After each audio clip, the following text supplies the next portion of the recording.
Welcome to Saving UX. I'm your host, Jeremy Kriegel. I believe UX is struggling. Look, there are more people doing the work than ever before, and every company says they're customer focused. So why does it feel so hard? I don't mean the work. The work can be hard, that's okay. Why does it feel like we need to fight to do the things that will benefit the people we serve and the organizations we work with? I've been in this fight for more than 25 years, and I believe it is worth fighting for. UX, done well, and applied to important problems can change the world. Every week I talk to UX veterans about the challenges facing our practice and what we can do to make it better. This week I'm joined by Amy Heymans. Amy is the co-founder and chief experience officer of the design agency MadPow, which she founded in 2000 and which was acquired in 2019. She was named one of Boston's 40 Under 40 by both the Boston Business Journal and MedTech Boston, and was also named one of Pharma Voice's 100 Most Inspiring People. Practitioner, leader, teacher, speaker. Welcome, Amy. It's great to have you here. Thank you so much, Jeremy. I'm really looking forward to this. Now, I gave a very brief overview, but for folks who might not be familiar, could you maybe give us a little bit more about your background and how you came into UX? So for some context for our conversation. Yeah, absolutely. It's been a wild ride. To hear myself referred to as a veteran was very humbling. But I came to this through my love of design and creativity. I had the privilege of having a fantastic design program actually at my high school, where I was able to do portfolio preparation and apply to art school, focusing in design. And this was before the dot-com bubble, before designers were helping clean up the interwebs, as it were. But through that program, I learned communication, critique, color theory, all of these things that are just good foundational expertise. And then after 2 years in school, I took that experience into the web. The dot-com boom was just starting to kick off. I learned to code. I was doing visual design, and that was wonderful. But I was focused on how things looked and how they functioned. And then I realized, it's not just about things being beautiful and well branded. It's about, are they useful? Are they usable? Are they desirable? So during the dot-com boom, I was working at an agency and actually founded the UX practice there, sort of elevating from web design to user experience. And I just fell in love with research and usability testing, really understanding what people want, what they need, and getting the motivation through emotional empathy to improve the situation of another, as well as building cognitive empathy of understanding the contexts and goals and objectives of folks, and then parlaying that into design. So for me, it was a perfect sort of synthesis of left brain analytical activities and right brain creative activities. And I just loved it. So working 4 years at that agency during the dot-com boom really helped serve as the foundation for my career. And they had great work-life balance there, and then we took that focus and brought it to our agency. So that story starts with my business partner and myself. We had worked together at the agency. We worked together really well. I came at things from the perspective of what's going to be good for the business, what's going to be good for people served by the business, and sort of the strategic lens. I was doing all the wireframing, the usability testing, and he was doing just a beautiful, phenomenal visual design as well as coding. And so together we were like a superpower, and we were both freelancing and doing quite well, and teamed up on a project, and it went well. And so we did it again and again and again. And then we're like, hey, you know what? We have something here. So, but it started with, I was 9 months pregnant with my third child, about to pop. And I got this huge lead with Starwood Hotels, now Marriott Hotels, to redesign their call center. And I said, you know what? They're not going to hire this woman about to go into labor. Like, let's, pretend we're a company here and do it. And so he had the company MadPow, which is his nickname, because he's a passionate creative. And it started as a joke and then turned into a nickname and then turned into a company name. But he had the insurance, he had the website, he had the bank account, he had everything. So we went in as MadPow, we won it. It was a year or two account and project, and we just kept adding from there. We hired our first employee in 2006, and then we grew to over 70 employees across 2 offices, culminating in the acquisition event a couple of years ago. But you know what? As the whole discipline evolved, the agency evolved, and my interests evolved. Right. So we had started in user-centered design from the digital perspective. And then we extended to human-centered design and the all-encompassing experiences, every single touch point across the ecosystem of interaction, and deepening our ethnographic research capabilities, adding in service design and the like, and then evolving further to look at the things people do in their everyday lives. So changing behavior, designing interventions, and focusing on that real world behavior change. And now, even looking forward, I'm personally passionate about sustainability, about designing a better future, about systems design and systems thinking. So I actually got involved in teaching at Mass College of Arts master's program in design and innovation leadership, and I teach designing for sustainability, sustainable business models, corporate social responsibility, and just got interested in actually futures thinking.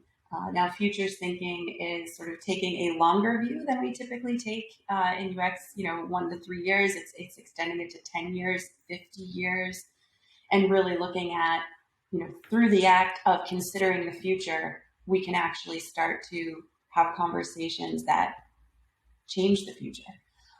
So it's a fascinating thing. I'm taking a class in that right now, and actually MadPow is building a future thinking practice as we speak. So it's exciting times, especially as we've seen UX teams grow and get more funding, and UX leaders, design leaders get more stature and better titles, and to see that evolution just in terms of our discipline has been rewarding, but also in terms of the impacts that we're able to make, as you said in your opening, with the people we serve. So still have work to do, but we've seen a lot of great things happen over the years. Okay. There are so many things that I think I want to dig into in this conversation, but let's start with that last comment. You said there's still work to do. So what do you see as the biggest challenge for UX as a practice at this moment in time?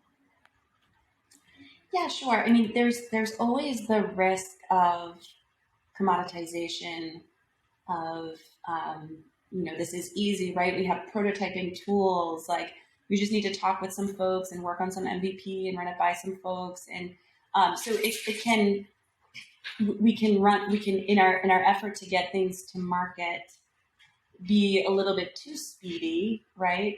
And I'm not saying I want to bring back the days of waterfall or anything like that, but we have to make sure that we don't apply a cookie cutter approach to UX and say, okay, we've sort of ticked the boxes, but we did so in a superficial way, and we're missing potentially broad strokes or even nuances that could shape the experience and improve the experience. So I think speed is a risk. Commoditization is something we need to address, and just an ever focus on quality and an authentic commitment to engaging with folks on an ongoing basis. I call it a commitment to the question. What is the question we're trying to answer? Do we even have consensus around that?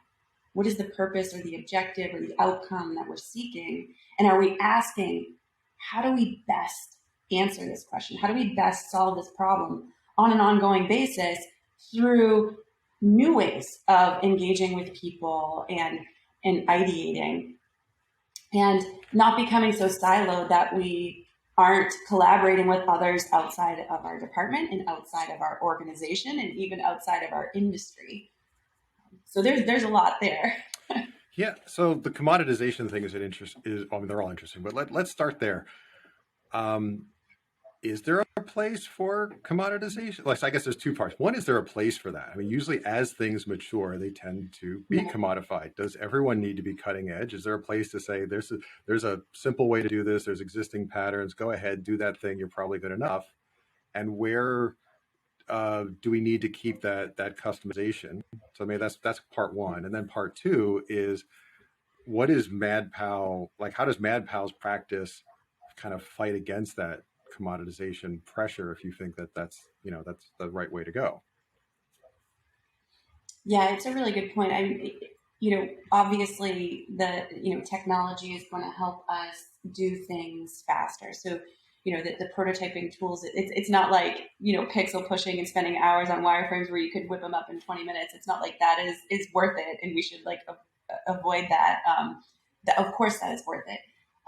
So it's more about not just doing that, because our ability to do wireframes and crowdsource usability testing and all these things, that has accelerated things so we can accomplish a lot more faster, but we still need room for the thoughtful synthesis of the insights we're getting from research. And again, a commitment to co-creating with the communities that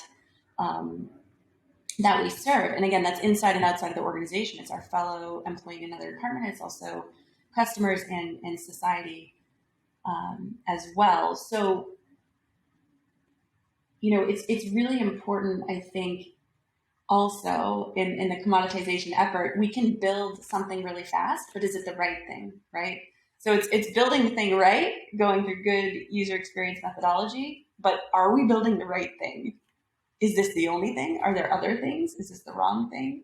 And only through, good, like I said, research and strategy are we able to know that. I think, so how MadPow has grown to address these issues is by doing sometimes open-ended research, sometimes targeted research with the target audience, really deep ethnography. So yes, the observation, also one-on-one interviews, also selfie video, journal studies, also secret shopping, anything we can do to really get a sense for things. But more often than not, what's required is to do some co-creation with the community and be like the mediator of design as opposed to the designer, and help others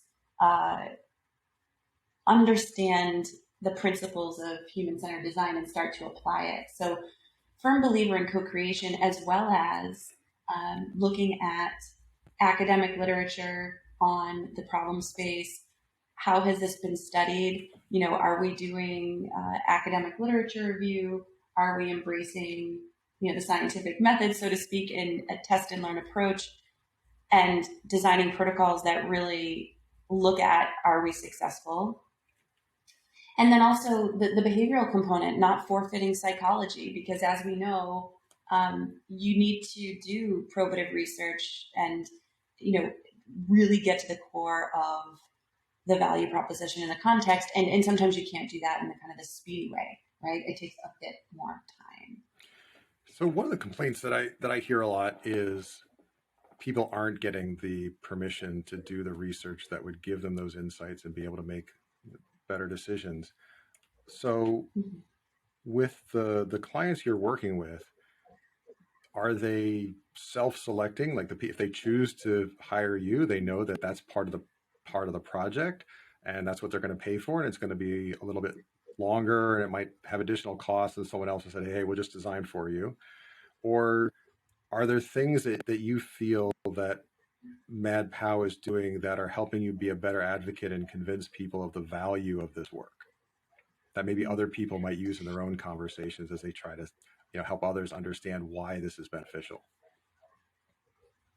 Yeah, there's sort of three categories, right? There's the believers, those that can be influenced, and those that maybe it's not so great to waste your time on. And I have kind of explanations of all of the three categories. So, in terms of the believers, we believe that when we say this is what we stand for, we're going to attract other people that also stand for that. And so myself, I'm passionate about purpose-driven design. So elevating design to not just be a utilitarian function and to design nice products, but to actually design systems, services, products, experiences, tools that are going to help solve larger problems and actually add value in the context of people's lives, right?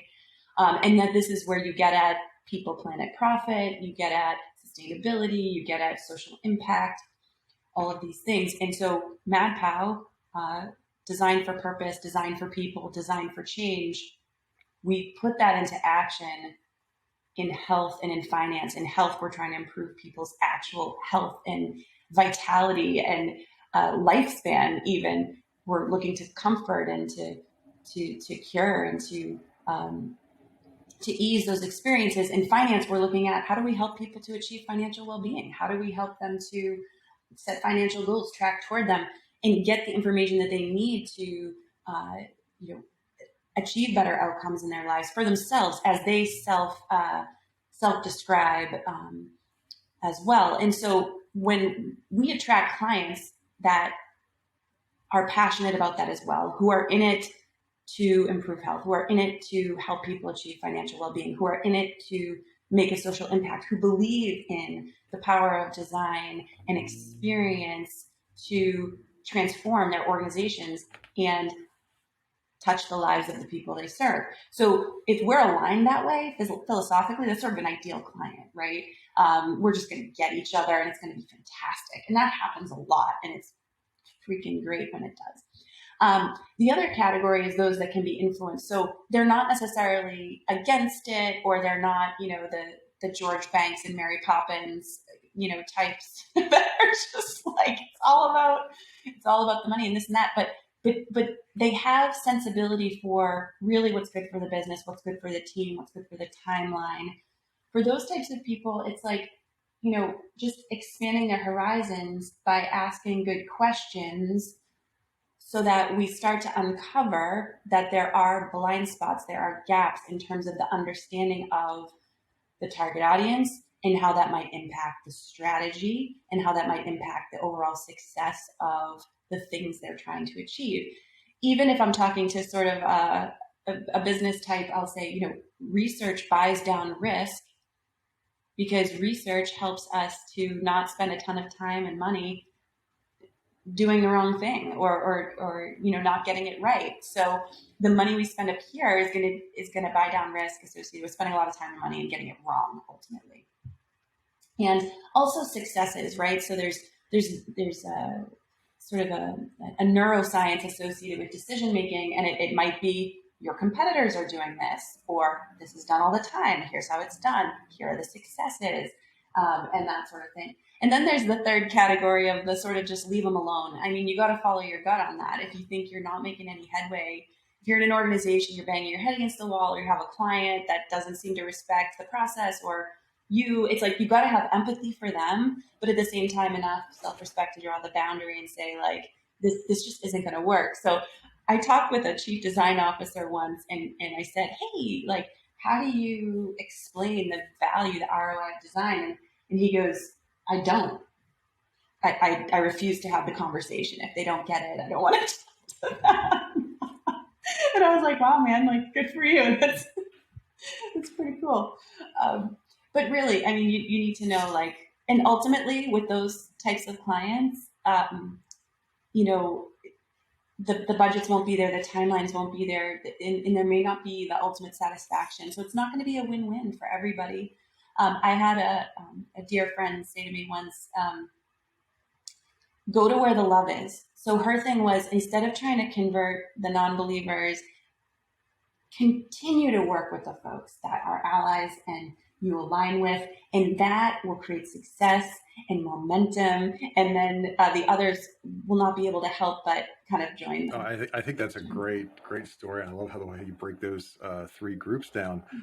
I imagine even with those, your non-believers, or is that, or what would you call that third category? Okay. Sure, let's go with that. The folks who are probably not going to be convinced. I imagine though you ask them like, do you want to do good things for your customers? Do you want to understand? Do you want to solve their problems? Do you want to mitigate risk? They're go, oh yeah, that's really important.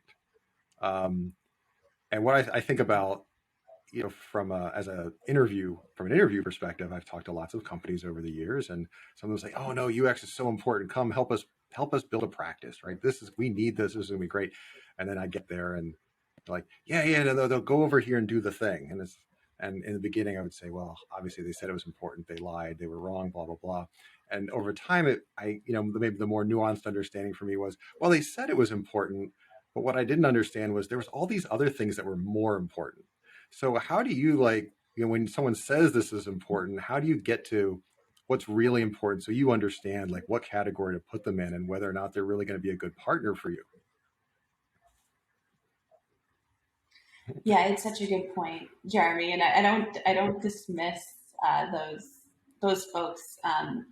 You're making a really good point. It's like there are a few things there. So it's so meta, but to apply the design process to our clients, our colleagues, or even our family, like what's their value proposition? What do they value most? How does this slot in? And what are the drivers and what are the forces and what are the constraints and what are the goals and objectives? How is this person rewarded? What are their fears?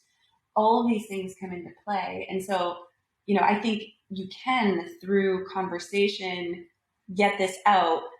It can be hard sometimes if the person sort of like won't open up about the real situation. But also, clients lie by accident. They don't even lie on purpose. They're not bad people. Like they might say, "We want the most innovative solution. We want to lead the market." And then you show them that, and they're like, "Whoa, that is scary. I'm not going to be able to push that through. So and so is not going to agree with that. We're going to have to fix this and that." And the thing is, there are, in order for organizations to grow and scale, they need to build different departments and have an organizational structure and put policies in place that can create consistency and continuity so that they can grow and scale. But then it creates a rigidity where I postulate that some people in organizations don't even know how to change the things that are obstacles to change and innovation and new ideas. And I have empathy for them. I also think that, you know, uh, the cost of college is a barrier to innovation in this country. In that people they have school loans, they have children they might want to send to school. It's really expensive, and so no one wants to sort of place bets that could have them lose their job. They just really want financial security, and so it's hard to sort of be brave, right? And the incentive structure of the organization might place, heroic value on achieving a timeline or achieving a certain KPI. And if what we're suggesting isn't aligned with that, then, it's not going to get approved or budgeted, et cetera. So, I mean, you make such good points. It's way more tangled up than I sort of said. We can't just like quit jobs and fire clients and rule things out. I mean, if your radar goes off and you're like, whoa, this is going to be a hard battle to fight, then yeah, it may be better to walk away. But if you're entrenched and you really believe, to tease apart some of these dynamics becomes really important because totally. it is hard work. Not to imply that's easy. Though I think having that model, I think, is really helpful, Yeah. even so people can start to develop their instincts, and like, okay, who am I working with? What's working in this scenario? How can I move someone up that chain if possible, or again, where should I maybe just give up because it's I can't make progress. Um, you just mentioned cost of college, which is triggered something. I'm curious. Some organizations require a degree in design in order to get a job in UX or something, similar field, psychology, et cetera. Do you believe that a college degree is required to be successful in our field?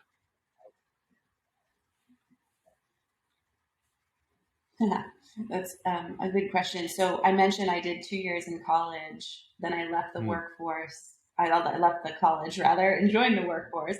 And the time I spent at college in terms of the critical thinking and everything, It was great. It was You foundational, proved like my I said, point. but I did not have a You degree. proved the point. What I did have, huh? Yeah. So, but I did have the diligence to self learn, and the chutzpah to sort of put my shingle out there. Um, when I at MadPow interview people, I look at how they talk about themselves, how they talk about their work. Do they have a curiosity? Do they have the diligence to kind of quench that thirst, if you will? Do they have a collaborative mindset? We can learn any of the tools and any of the methodologies, right? This isn't rocket science, so to speak. You do accrue tremendous knowledge through experience that sort of books can't teach you.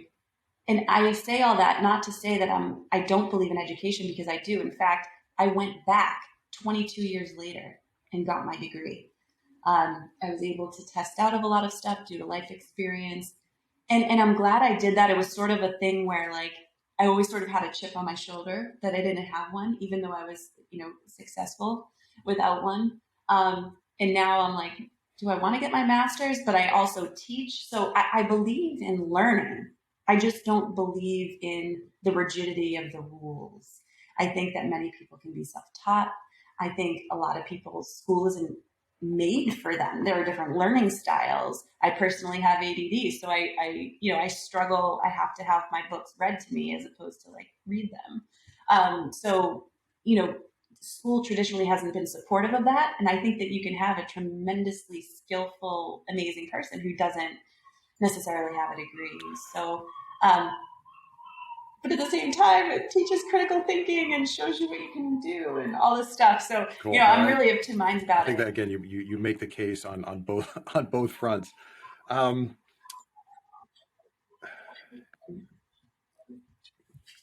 there was something I think that was interesting. You talked about starting early off with a design education as early as high school, which sounded like maybe it's more focused on the visual design side, and then the psychology, utility, usability that came in. Was that a part of that early education? And if not, how did that get incorporated into your practice?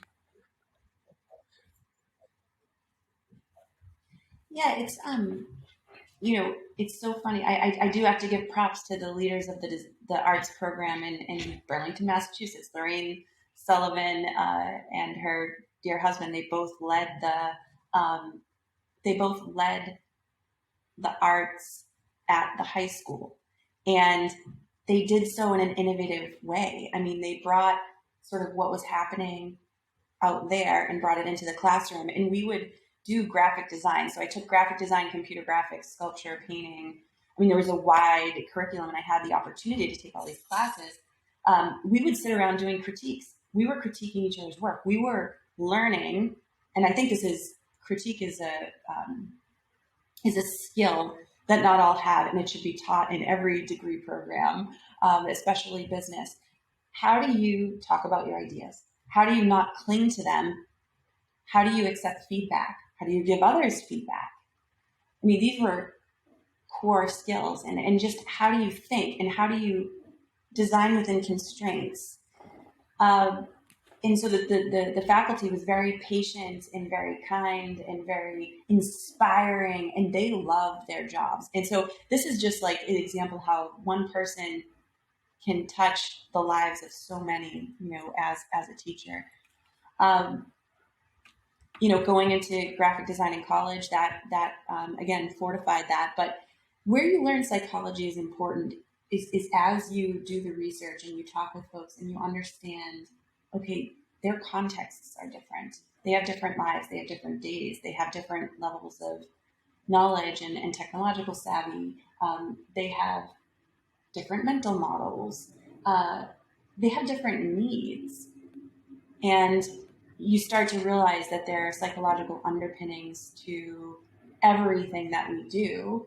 Um, and that's where the psychology starts to come into play. And you start to learn about, human factors and ergonomics and, research and how to do good research and all these things. And our behavior change design practice is, behavior science, motivational psychology, and creative process all mashed up together. I think the understanding and appreciation for complicated human beings and how they tick, and knowing that we cannot assume to know how people feel, how they think, and what they're going to do in any given situation. That wraps up part 1 of my conversation with Amy Heymans, co-founder and chief experience officer at MadPow. Tune in next week as we talk more about ethics, diversity in UX, generalists and specialists, co-creation, neurodiversity, the future of UX, and much more. Have questions or comments about the episode? Join the conversation with Shuffle. You can download the app for Android or iOS at getshuffle.app/savingux. If you haven't already, be sure to subscribe to the podcast so you don't miss future episodes like the rest of this chat. But if you want your updates via socials, you can follow me on Twitter at Sonarc, SONARC, or on LinkedIn. If you prefer your old-fashioned email updates, you can sign up for those at sux.live. That's SUX for savingux.live. Until next time, I'm Jeremy Kriegel, and this has been Saving UX.